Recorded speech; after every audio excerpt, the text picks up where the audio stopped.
Shalom saudara yang dikasih Tuhan, mari kita bersatu dalam doa. Bapa di surga, kami akan mendengar firman-Mu, berkati supaya kami bisa mendengar dan melakukan firman-Mu. Berbicara Bapa, dalam nama Tuhan Yesus kami berdoa, amin.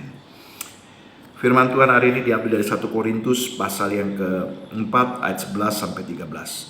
Sampai pada saat ini kami lapar, haus, telanjang, dipukul, dan hidup mengembara. Kami melakukan pekerjaan tangan yang berat. Kalau kami dimaki, kami memberkati. Kalau kami dianiaya, kami sabar. Kalau kami difitnah, kami menjawab dengan ramah. Kami telah menjadi sama dengan sampah dunia, sama dengan kotoran dari segala sesuatu sampai saat ini. 1 Korintus pasal yang keempat ayat 11 sampai 13. Saudara, saya sengaja mengutip satu bagian kecil di dalam perikop 3 ayat dari ayat 11 sampai 13. Saudara, tentunya pada saat surat ditulis, Paulus betul-betul mengalami masa-masa penderitaan ketika dia lapar, haus, telanjang, dipukul, hidup mengembara karena memberitakan Injil. Tapi yang unik saudara dari ayat-ayat ini adalah ketika dia melakukan pekerjaan yang berat, orang lain tidak menghargai dia, justru orang lain memaki. Tapi ketika orang lain memaki, dia katakan apa? Kami memberkati. Ketika dianiaya, kami sabar. Ketika kami difitnah, kami menjawab dengan ramah. Saudara, luar biasa saya melihat di sini, ya. Pertama, apa respon Paulus dan teman-teman di dalam pelayanan ketika mereka dimarah-marahi, dimaki? Kami memberkati. Ketika dianiaya, kami sabar. Ketika difitnah, kami menjawab dengan ramah. Responnya adalah apa? Ketika dimaki, memberkati. Ketika dianiaya, sabar. Ketika difitnah, menjawab dengan ramah. Hal yang tidak mudah, saudara. Tapi pertanyaannya, kenapa Paulus bisa mengalaminya tengah-tengah masa yang sulit ini? Karena saudara, Paulus memiliki kasih Kristus. Kasih Kristus itulah yang memampukan Paulus untuk dapat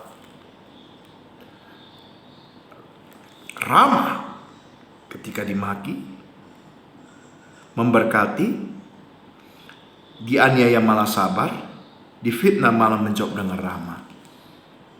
Mari saudara, kita belajar untuk hidup dalam kasih Kristus. Tantangan di dunia ini akan membuat kita menjadi lemah jika kita tidak berfokus pada Kristus.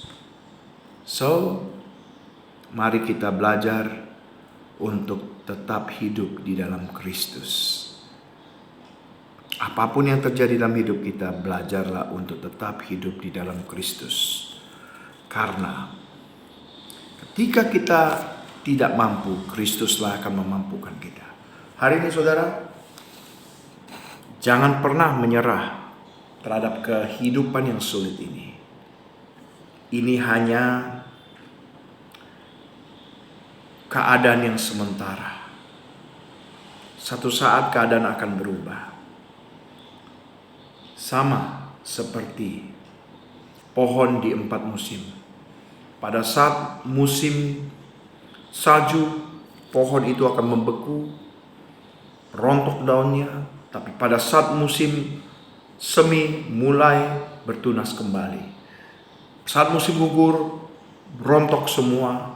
Tapi terus siklus dari musim kering, musim semi, musim salju, mulai bertunas kembali. Demikian hidup kita. Ada masa-masa di mana kita merasa kesulitan itu seolah membuat kita seorang diri di dalam kehidupan kita. Kesulitan itu membuat kita sepertinya kehilangan semangat. Tapi saudara, kalau kita punya kasih Kristus, kita akan dimampukan. Karena itu jangan pernah menyerah.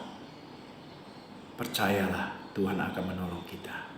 Kita berdoa. Bapa di surga, biarlah firman-Mu menguatkan kami di masa sulit, sehingga kami boleh tetap dapat bangkit dan hidup menurut kasih Kristus. Di dalam nama Tuhan Yesus kami berdoa. Amin.